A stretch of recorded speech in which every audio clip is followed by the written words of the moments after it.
বন্ধুরা, আমরা প্রত্যেকেই কম বেশি দোকান থেকে চপ কিনে খাই কিংবা বাড়িতে মাঝে মধ্যে চপ বানিয়ে খাই। বন্ধুরা, একবার এইভাবে এই নিরামিষ চপের রেসিপিটা বাড়িতে বানিয়ে খেয়ে দেখবেন। দোকান থেকে কিন্তু আর চপ কিনে খেতে ইচ্ছে করবে না। নমস্কার বন্ধুরা, আমি রিঙ্কু। আমার চ্যানেল রিঙ্কুর রান্নাঘরে সকলকে স্বাগত জানিয়ে আজকে নিয়ে চলে এলাম সম্পূর্ণ নিরামিষ এঁচোড়ের চপের রেসিপি। আজকের রেসিপিটা আমি কিভাবে করেছি চলুন দেখে নিই। এঁচোড়ের নিরামিষ চপ বানানোর জন্য আমি এখানে বড় এঁচোড়ের 4 ভাগের 1 ভাগ এঁচোড় খোসা ছাড়িয়ে মাঝের শক্ত অংশটা কেটে প্রেসারে একটা সিটি দিয়ে নিয়েছি। এঁচোড়গুলো খুব বেশি যদি সেদ্ধ করে নেওয়া হয় তাহলে চপটা কিন্তু ভালো হবে না। তার জন্য এঁচোড়টা একটু শক্ত শক্ত করে সেদ্ধ করতে হবে। একটা কাঁটা চামচ নিয়ে সেদ্ধ করা এঁচোড় থেকে এইভাবে ছোট ছোট টুকরো করে এঁচোড়টা আমি কেটে নিচ্ছি। আমি এখানে কাঁটা চামচ দিয়ে ছোট ছোট করে নিয়েছি এঁচোড়ের টুকরোগুলো। আপনারা চাইলে ছুরি দিয়ে বা হাত দিয়েও করে নিতে পারেন।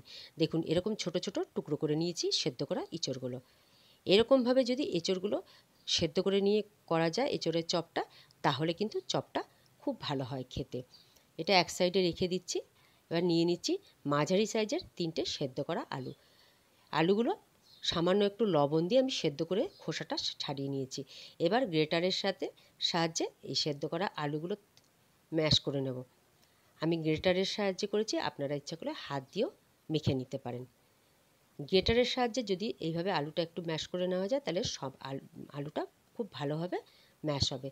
এটা এক সাইডে রেখে দিলাম। এবার একটা ভাজা মশলা তৈরি করব। তার জন্য প্যানের মধ্যে নিয়ে নিলাম 5-6টা শুকনো লঙ্কা, ছোট চামচের 1 চামচ গোলমরিচ, বড় চামচের 1 চামচ নিয়েছি গোটা ধনে, 1 চামচের একটু কম নিয়েছি গোটা জিরে, আর 1 চামচের একটু কম নিয়েছি মৌরি, 1 চামচ নিয়েছি জোয়ান, আর সামান্য লবণ দিয়ে আমি এটা ভেজে নেব।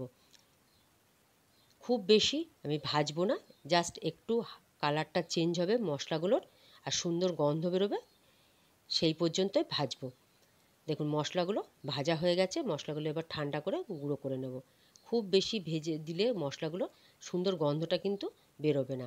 ওই প্যানের মধ্যেই আমি এঁচোড়ের চপের পুরটা তৈরি করে নেব। তার জন্য প্যানটা মুছে আমি বসিয়ে দিলাম। তাতে দিয়ে দিলাম 2 চামচ সাদা তেল। তেলটা গরম করে নিয়ে চারিপাশে লাগিয়ে দিলাম প্যানের। তার মধ্যে দিয়ে দিচ্ছি ছোট চামচের 1 চামচ গোটা জিরে ফোড়ন। একটু নাড়াচাড়া করে নিয়ে দিয়ে দিচ্ছি 1 চামচ গ্রেট করে রাখা আদা। আমি এখানে গ্রেট করা আদা দিয়েছি, আপনারা চাইলে আদা বাটাও দিতে পারেন। আর খুব সামান্য পরিমাণে একটু দিলাম হিং। গোটা জিরে, আদা আর হিংটা একটু নাড়াচাড়া করে ভেজে নিলাম। সুন্দর গন্ধ বেরোলে ছোট ছোট টুকরো করে রাখা সেদ্ধ করা এঁচোড়টা দিয়ে দিলাম। ফোড়নের সাথে এঁচোড়টা আমি 2 মিনিট নাড়াচাড়া করে ভেজে নেব। 2 মিনিট পর খুব সামান্য পরিমাণে একটু হলুদ দিয়ে দিচ্ছি। হলুদ দিয়ে আবারও একটু নাড়াচাড়া করে এঁচোড়টা ভেজে নেব। ঢাকা দিয়ে আমি 2 মিনিটের মতন রান্না করে নেব এঁচোড়টা। তাহলে এঁচোড়টা অনেকটাই কিন্তু আরও নরম হয়ে যাবে।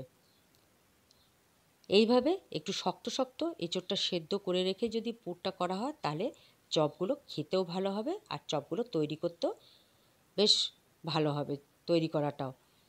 2 মিনিট পর ঢাকাটা খুলে দিলাম। আবার একটু নাড়াচাড়া করে দিয়ে দিচ্ছি স্বাদ মতন লবণ। আমি 2 রকম লবণ ব্যবহার করছি।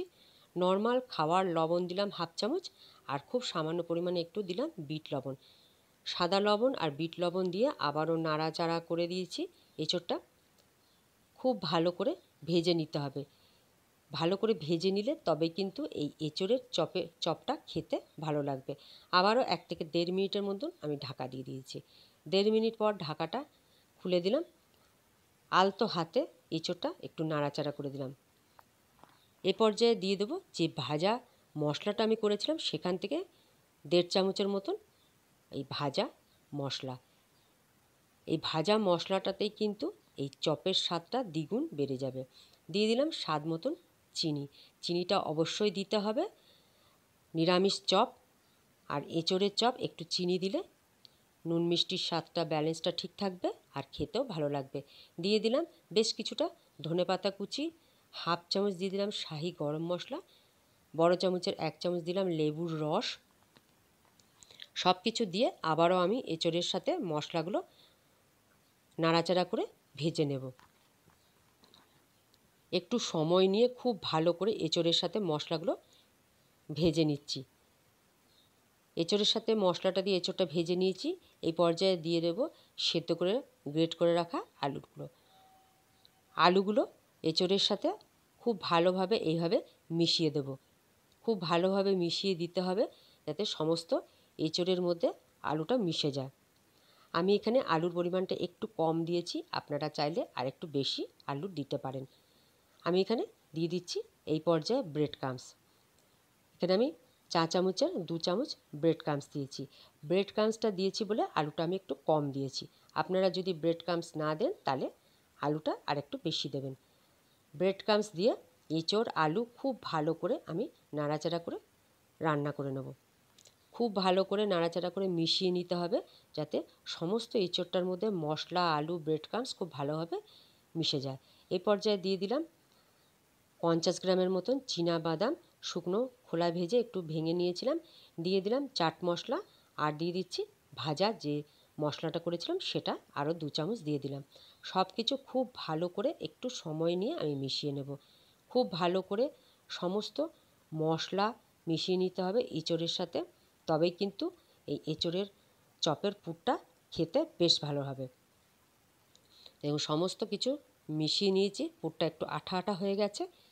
এবার আমি নামিয়ে দেব। এঁচোড়ের চপের পুরটা একটা প্লেটের মধ্যে নামিয়ে আমি ঠান্ডা করে নেব। দেখুন এইভাবে যদি এঁচোড়টা একটু কম সেদ্ধ করা হয় তাহলে কিন্তু এঁচোড়ের চপের পুরটা ভালো হবে। 5 মিনিট পর সমস্ত পুরটা ঠান্ডা হয়ে গেছে, হাতের সাহায্যে খুব ভালো করে আমি মেখে নিলাম। এবার এই পুরের থেকে অল্প অল্প করে মিশ্রণ নিয়ে এরকম ছোট ছোট বলের আকারে তৈরি করে নেব। আমি প্রথমে সবকটা এরকম বলের আকারে তৈরি করে নেব, তাহলে চপের সমস্ত যে চপের সাইজ একই রকমভাবে হবে। এবার আমি হাতে সাদা তেল মাখিয়ে নিয়ে একটা একটা করে এরকম মশলার বল নিয়ে হাতের তালুতে এইভাবে একটু চেপে চপের শেপ দিয়ে নিচ্ছি। এইভাবে যদি প্রথমে গোল গোল করে নিয়ে তারপরে শেপটা দেওয়া যায় তাহলে সমস্ত চপের শেপগুলো একই রকম হবে। প্রতিটা বল আমি এইভাবে হাতের তালুতে নিয়ে চপের পুরে শেপ দিয়ে নিলাম। এবার এটা এক সাইডে রেখে দিচ্ছি, আর চপের যে ব্যাটারটা হবে সেটা তৈরি করে নেব। তার জন্য একটা মিক্সিং বোল নিয়ে নিয়েছি, তার মধ্যে নিয়ে নিয়েছি 1 বাটি বেসন আর বড় চামচের 1 চামচ চালের গুঁড়ো। বেসনটা অবশ্যই চেলে নিতে হবে। দিয়ে দিচ্ছি 1/2 চামচেরও কম হলুদ, স্বাদ মতন লবণ। এখানেও আমি 2 রকম লবণ ব্যবহার করছি, সাদা লবণ, বিট লবণ। দিয়ে দিচ্ছি 1/2 চামচ লঙ্কা গুঁড়ো, আর খুব সামান্য পরিমাণে দিয়ে দিচ্ছি হিং। নিরামিষ চপ একটু হিং দিলে খেতে বেশ ভালো লাগে। আর দিয়ে দিচ্ছি একটু জোয়ান। জোয়ানটা হাতের তালুতে এইভাবে একটু ডলে নিয়ে দিয়ে দিচ্ছি, তাতে জোয়ানের ফ্লেভারটা পুরো চপটার মধ্যে খুব ভালোভাবে আসবে। চামচের সাহায্যে সব কিছু একটু মিশিয়ে নিয়ে অল্প অল্প করে জল দিয়ে আমি চপের ব্যাটারটা তৈরি করে নেব। প্রথমে আমি বেশি জল দেব না, অল্প অল্প করে জল দেব। আর এই চপের ব্যাটারটা কিন্তু একটু বেশ ঘন হবে। পাতলা ব্যাটার হয়ে গেলে কিন্তু চপটা ভালো হবে না, আবার খুব মোটা হলেও চপটা ভালো হবে না। মিডিয়াম ঘনত্বের ব্যাটারটা তৈরি করে নিতে হবে। দেখুন ব্যাটারটা আমি এইভাবে মিডিয়াম ঘনত্বের তৈরি করে নিলাম। এবার এর মধ্যে দিয়ে দিচ্ছি খুব সামান্য পরিমাণে একটু খাওয়ার সোডা, আর একটা হাতার মাপে 1 হাতা গরম সাদা তেল।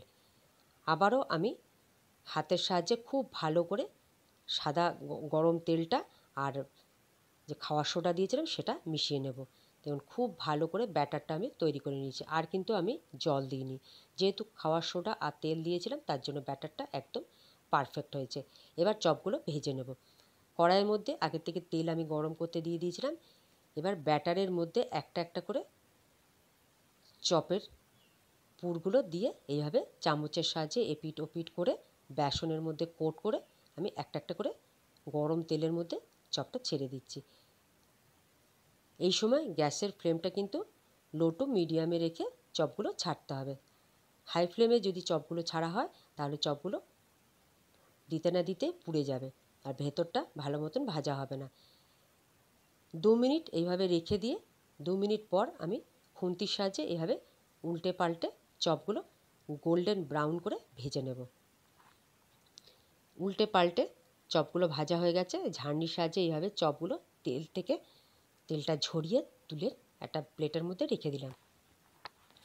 আবারও এরকমভাবে আমি 4টে চপ কড়াইয়ের মধ্যে দিয়ে দিলাম। এই চপগুলো ওই একই রকমভাবে উল্টে পাল্টে গোল্ডেন ব্রাউন করে ভেজে নিচ্ছি। প্রথমে তেলের মধ্যে চপটা ছেড়ে 2 মিনিট স্টে করতে হবে, তারপর 2 মিনিট পর আস্তে আস্তে উল্টে দিলে চপটা খুব ভালোভাবে ফুলে উঠবে। দেখুন এই চপগুলো ভাজা হয়ে গেছে। এগুলো আমি কড়াই থেকে তুলে নিলাম। এই চপগুলো আমি একটা প্লেটের মধ্যে রেখে দিচ্ছি। বাকি চপগুলো আমি একই রকমভাবে ভেজে নিয়েছি। বন্ধুরা, এরকমভাবে বাড়িতে কিন্তু আমরা খুব সহজেই যে কোনো সবজি দিয়ে চপ তৈরি করে নিতে পারি। শুধু যে আলুর চপই খেতে ভালো হয় তা না, যে কোনো সবজি দিয়ে এইভাবে চপ বাড়িতে বানিয়ে নেবে, খেতে কিন্তু দুর্দান্ত হয়। নিরামিষটাও খেতে যেমন ভালো লাগে, আঁশ চপও খেতে বেশ ভালো লাগে। গরম গরম চায়ের সাথে গরম গরম চপ সার্ভ করে দিলাম। বন্ধুরা, আজকের এই অসাধারণ স্বাদের নিরামিষ এঁচোড়ের চপের রেসিপি আপনাদের নিশ্চয়ই ভালো লেগেছে। আপনারাও বাড়িতে এইভাবে একবার এঁচোড়ের চপ বানিয়ে খেয়ে দেখুন। চায়ের সাথে খেতে দুর্দান্ত লাগবে, কিংবা শুধু মুখেও দারুণ লাগবে। আজকের এই নিরামিষ এঁচোড়ের চপের রেসিপিটা ভালো লাগলে লাইক করবেন, শেয়ার করবেন। আর যারা নতুন বন্ধু আছেন তাদের কাছে অনুরোধ রইল, আজকের নিরামিষ এঁচোড়ের চপের রেসিপি ভালো লাগলে লাইক করবে, শেয়ার করবে, আর অবশ্যই কিন্তু চ্যানেলটাকে সাবস্ক্রাইব করে পাশে থাকবে। পুরো ভিডিওটা দেখার জন্য অসংখ্য ধন্যবাদ। ভালো থাকবে। দেখা হবে পরের ভিডিওতে অন্য কোনো রেসিপি নিয়ে। নমস্কার।